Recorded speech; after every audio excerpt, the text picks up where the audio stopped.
A judge revoked bond today for the woman accused of breaking into a Houston synagogue twice and desecrating the Torah. During today's court appearance, Ezra Law repeatedly approached the bailiff about wanting to speak with the judge. Our Andy Sirota live for us now in the newsroom with what's ahead in this case and what's being done to secure synagogues across our area. Andy.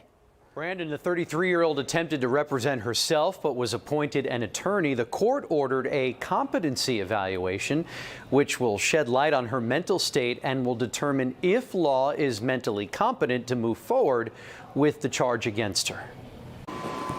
Ahead of this morning's hearing, we attempted to speak with Ezra Law, who's accused of vandalizing Congregation Emmanuel twice. I have a written statement, but I was going to save it for the judge. Prosecutors say the first time she was caught by a rabbi damaging a number of items worth thousands of dollars, removing the Torah from the pulpit, spreading it on the ground, and spilling wine on it. Law was arrested, bonded out, and prosecutors say instead of showing up to court for her arraignment Friday, she returned to the congregation during a preschool class. A number of members of the congregation attending today's hearing. We are terrified, we are moms, and we're glad the court is taking the right steps in the right direction.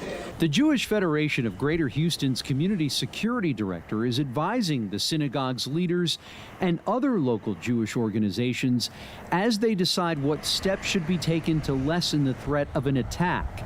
He's former FBI who specializes in hate crimes. They must evaluate their procedures, their practices, their guidelines. They must make sure that everyone has the appropriate training. It's a strategic approach to securing the facility. Prosecutors say Law also continued posting on social media, tagging the synagogue, and made threats against the executive director.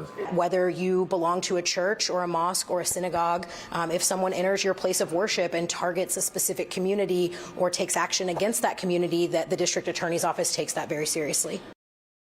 Prosecutors say the possibility of a hate crime enhancement has not been ruled out. Law is due back in court Friday morning. Live in the newsroom tonight, Andy Sirota, KPRC 2 News.